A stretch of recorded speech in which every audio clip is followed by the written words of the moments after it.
Breaking లో చూస్తున్నాం. కర్ణాటక రాజకీయాల్లో బిగ్ అప్డేట్. ఉత్కంఠకు తెరదించుతూ కర్ణాటక కాంగ్రెస్ శాసనసభాపక్ష నేతగా పీసీసీ చీఫ్ డీకే శివకుమార్ ఏకగ్రీవంగా ఎన్నికయ్యారు. బెంగళూరులో జరిగిన సీఎల్పీ సమావేశంలో మాజీ ముఖ్యమంత్రి సిద్ధరామయ్య స్వయంగా డీకే శివకుమార్ పేరును సీఎల్పీ నేతగా ప్రతిపాదించారు. సిద్ధరామయ్య చేసిన ప్రతిపాదనను సీనియర్ నేత జి పరమేశ్వర్ బలపరిచారు. ఈ క్రమంలో నూతనంగా ఎన్నికైన కాంగ్రెస్ ఎమ్మెల్యేలంతా డీకే శివకుమార్కు మద్దతుగా ఏకగ్రీవ తీర్మానం చేశారు. దీంతో కర్ణాటక తదుపరి ముఖ్యమంత్రి పీఠం ట్రబుల్ షూటర్ డీకే శివకుమార్కే దక్కినట్టయింది. జూన్ 3న కర్ణాటక నూతన ముఖ్యమంత్రిగా ప్రమాణ స్వీకారం చేయనున్నారు.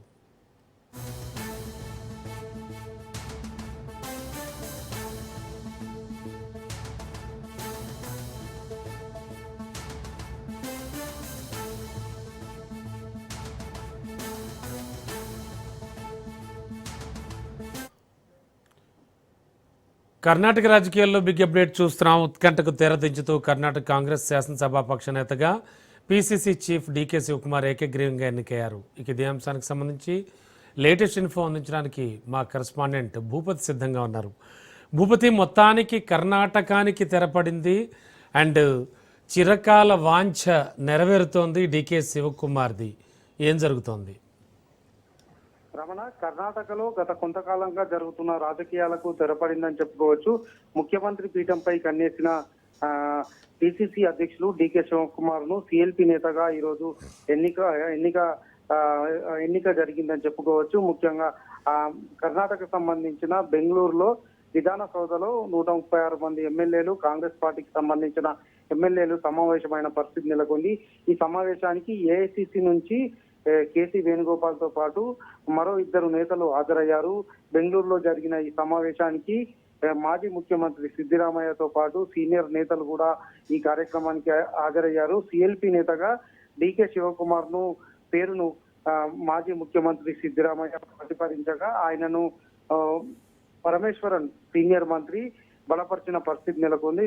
ఈ నేపథ్యంలో ఈ నెల జూన్ 3వ తేదీన కర్ణాటక ముఖ్యమంత్రిగా డీకే శివకుమార్ పదవి ప్రమాణ బాధ్యతలు చేపట్టబోతున్నారు. గత కొన్ని నెలలుగా ఏర్పడిన ఈ ప్రతిష్టంభనకు తెరపడిందని చెప్పుకోవచ్చు. కొంతకాలంగా కర్ణాటక సీఎం పీఠంపై కన్నేసిన డీకే శివకుమార్ ఏఐసిసి నేతలపై ఒత్తిడి తీసుకురావడంతో సిద్ధరామయ్య దిగిరాక తప్పలేదు. దీంతో సిద్ధరామయ్య రాజీనామా చేయడం జరిగింది. ఈ నేపథ్యంలో జూన్ 3వ తేదీన ముఖ్యమంత్రి పదవిని డీకే శివకుమార్ చేపట్టబోతున్నారు. ముఖ్యమంత్రి ప్రమాణ స్వీకారం సంబంధించి ఈ రోజు బెంగళూరు నుంచి డీకే శివకుమార్ ఢిల్లీకి బయలుదేరి వెళ్లబోతున్నారు. రేపు మంత్రివర్గం ఏర్పాటు, అదేవిధంగా ఉప ముఖ్యమంత్రులుగా ఎవరెవరిని నియమించాలనే అంశాలను కూడా నిర్ణయించే అవకాశం ఉంది. ఏఐసిసి పెద్దలతో పలు అంశాలను చర్చించే అవకాశం కనబడుతుంది. మరోవైపు ఎమ్మెల్సీ ఎన్నికలు, రాజ్యసభ ఎన్నికలు కర్ణాటకలో జరుగుతున్న నేపథ్యంలో వీటికి సంబంధించి అంశాలను కూడా చర్చించే అవకాశం కనబడుతుంది.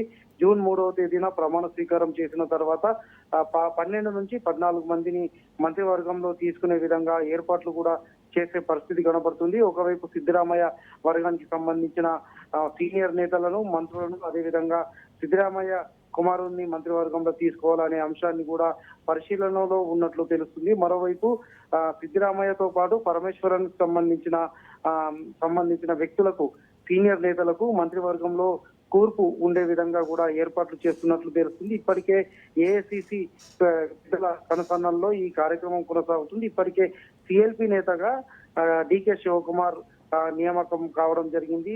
3వ తేదీన మాత్రం ప్రమాణ స్వీకారం జరిగే అవకాశం ఉంది. ఇందుకోసం ఢిల్లీకి వెళ్లి మరోసారి ఏఐసిసి నేతలతో చర్చించే అవకాశం కనబడుతుంది. సిద్ధరామయ్య వర్గం కూడా ఒకవైపు మెత్తబడింది. మరోవైపు తమ వర్గానికి సంబంధించిన నేతలకు మంత్రివర్గంలో చోటు కల్పించాలని డిమాండ్స్ నెలకొన్న నేపథ్యంలో పలు అంశాలను కూడా చర్చించే అవకాశం ఉంది. గత కొంతకాలంగా నెలకొన్న రాజకీయ ప్రతిష్టంభనకు తెరపడిందని చెప్పుకోవచ్చు. ఎట్టకేలకు డీకే శివకుమార్ కర్ణాటక ముఖ్యమంత్రిగా జూన్ 3వ తేదీన ప్రమాణ స్వీకారం చేయబోతున్న పరిస్థితి నెలకొంది. కొంతకాలంగా నెలకొన్న ప్రతిష్టంభనకు మాత్రం బ్రేక్ పడిందని చెప్పుకోవచ్చు. కర్ణాటక రాజకీయాల్లో నూతన శకానికి మార్పు వచ్చే అవకాశం ఉందని కూడా డీకే శివకుమార్ అనుచరులు చెప్తున్నారు. ఇప్పటికే డీకే శివకుమార్ బెంగళూరులో తన అనుచరులతో ప్రత్యేక సమావేశం జరిగింది. ఇంతకు ముందే విధానసభలో ప్రత్యేక సిఎల్పి భేటీ జరిగింది. సిఎల్పి భేటీలో సిఎల్పి నేతగా డికే శివకుమార్ కూడా ఏకగ్రీవంగా ఎన్నుకున్న పరిస్థితి నెలకొంది. ప్రమాణ స్వీకారం సంబంధించి మరోవైపు ఏర్పాట్లు చేస్తున్నాయి. గవర్నర్ ను కలవాలని కూడా నిర్ణయం తీసుకున్నట్టు తెలుస్తుంది. కర్ణాటక సిఎల్పి నేతగా డికే శివకుమార్ ఏకగ్రీవంగా ఎన్నుకోవడంతో